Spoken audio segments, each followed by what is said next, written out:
Greetings, dear ones. I'm Kryon of Magnetic Service. And greetings to those who sit here for the first time. For you have a puzzle before you. The man in the chair has been talking to you for over an hour. He sits in the chair and it's his voice yet again. And all that you have learned through your entire life about the reality of what is what and how it works say that the same guy sat in the chair and is talking again. And as many times as we have talked about it, it is the same for all. There is a bridge of belief that you cross when you sit in a spiritual place and you decide to worship. We're in a spiritual center at the moment. I know where I am. I know who is here. I know who's listening. Because I am in a dimensional place that has a reality that promotes that. It is far, far different than yours at the moment. And so what we have done in the past is ask you to get out of this box, a box that you say you're in because you need to be there. You need to be there because of mental survival. You cannot let yourself go into the la-la land of belief. And some of you say that's because there's just too many things there. But let me ask you, does this stop you? Does this stop you from meditating or for speaking to God in any way? Whatever God is to you, when you speak to God, do you have to then draw the logical line, sit and pant for a while and change energies? And the answer is no. Because it is inside and it's intuitive, right there with his hand out, asking you to be part of it all. I want you to cross this barrier and get used to it. Because eventually, dear human being, eventually human nature will require it. You'll start living differently. What you will call in another dimension, which is incorrect, it is simply living in more dimensions than you have. We have another name for it, and that's growing up. Human consciousness is exactly correlated with dimensional perception.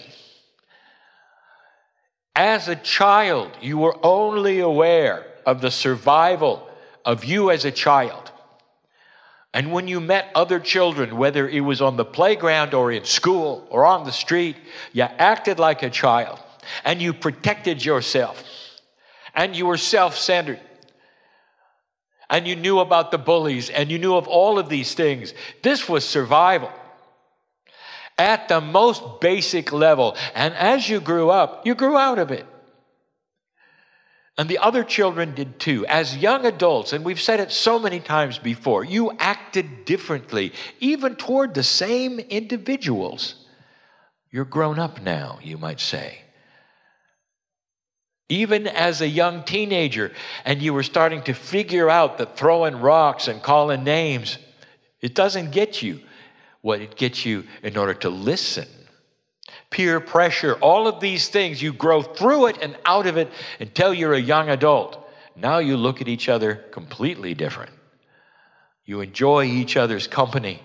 You solicit each other's company. You go places together. You enjoy things together. There's a camaraderie.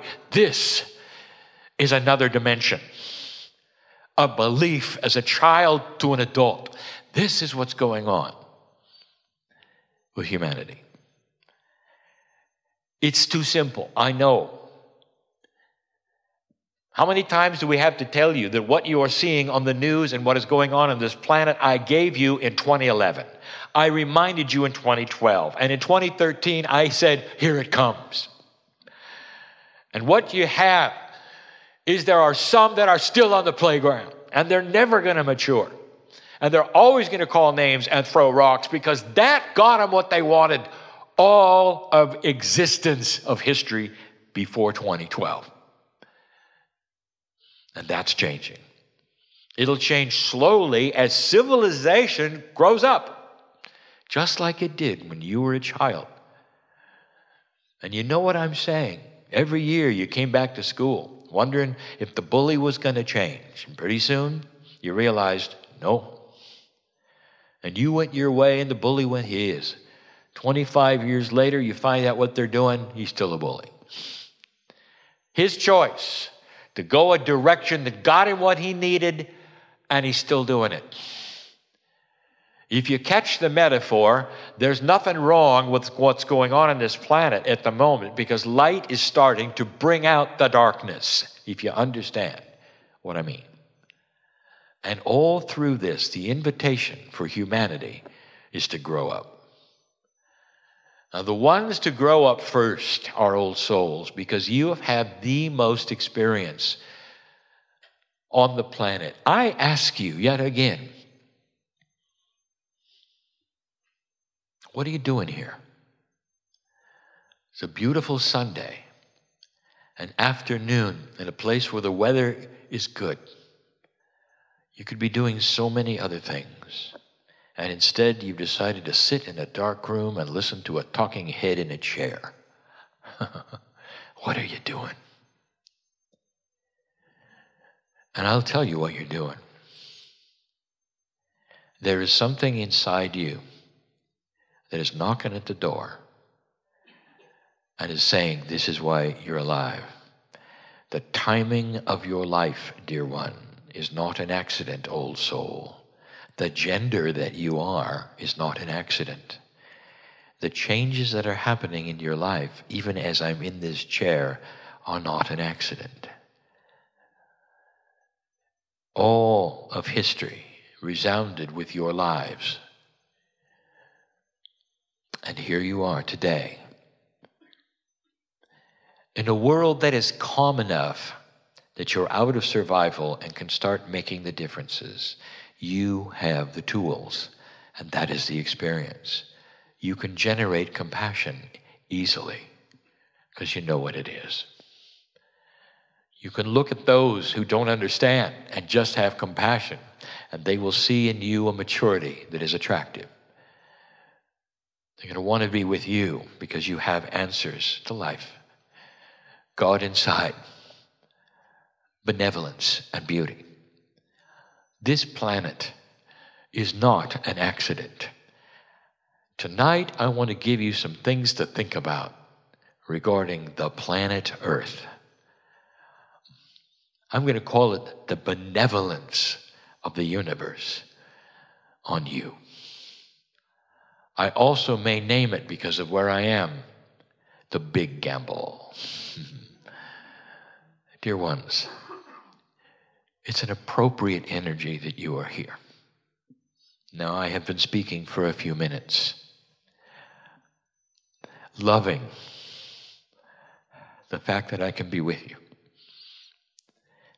The Merkaba of each of you is an energy that is multidimensional, that you cannot see, but you know it is there. It is your antenna of sensitivity.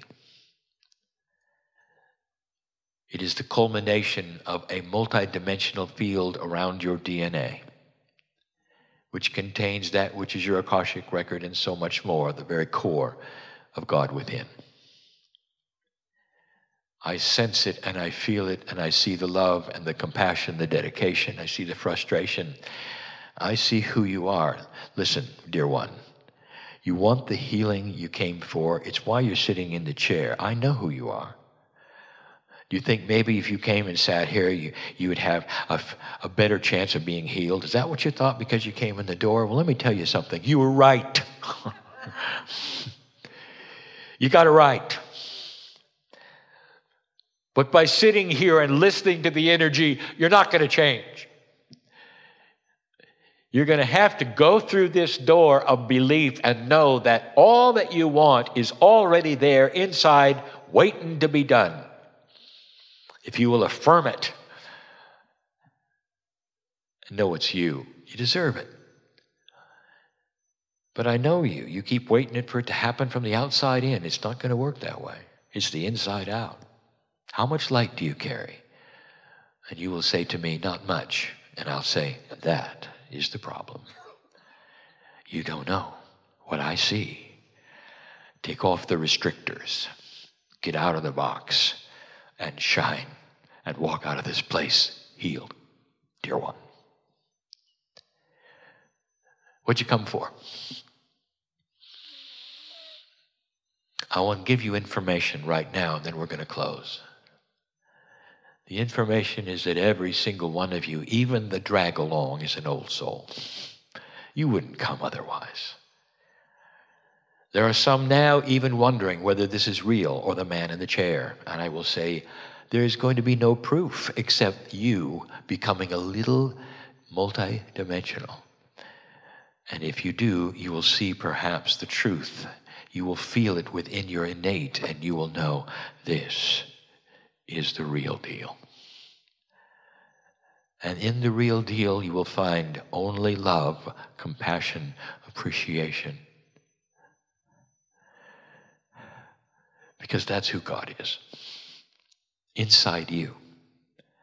Never judgment, never frustration or drama or anger. Always a loving energy looking at you, saying, good job. Let's do something else now, even bigger. And so it is.